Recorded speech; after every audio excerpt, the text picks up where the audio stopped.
duhere kuri ca kigo mpuzamakungu cyitwa Transparency International gikunda gushira ku rutonde ibihugu ingene bigwanya igiturire. Mu mwaka wa 2005 murabizi ko ariho cyo gihe ko turava mu ntambara twegereza ibyo gusasagaza amahoro unzi gushira ituze mu bantu n'ibindi. Icyo gihe Uburundi bwari mu bihugu hafi 27 byamunzwe no kugira iturire. Mugabo uno munsi Uburundi buri mu bihugu 10 vya mbere byamunzwe no kugira iturire. Ndabaha uburorero busanzwe. Mu mwaka wa 2005 Uburundi bwagirije bw'ijana na 30 n'amanota 23 kwijana. Aha byari ibihugu hafi 170, ariko mu mwaka wa 2002 no kuvuga mu mwaka uheze Uburundi bugira ubw'ijana na 71 ku bihugu hafi 180 byagize mu matohoza,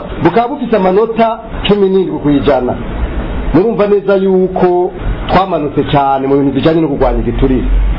Ikindi nagomba nibutse kubijanye n'aya masezerano yo kurwanya igiturire ni uko aya masezerano ahambaye. Ngarutse rero kuri byaha bivugwamo cyane cyane muri aya masezerano ya Afrika yo kurwanya igiturire, icyaha cya mbere ni byo gutunga bitagaragara iyo umuntu yakuye ubutunzi, icyo bita enrichissement illicite. Iki cyaha mwa kino gihugu cyacu turabona ko kihari, mugabo none ariko bakubwira ngo kino cyaha kigwanywe.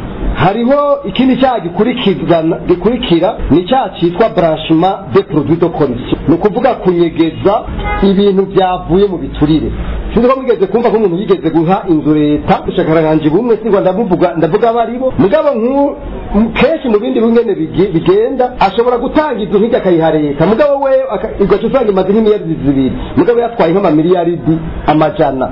Nico berekana kweza amafaranga umuntu aba yivye. Ibi byaha bibiri rero ni ukuvuga gutunga bitagaragara iyo wakuye ubutunzi no kunyegeza ubutunzi, ni ibyaha mwa kino gihugu cy'u Burundi bidahanwa.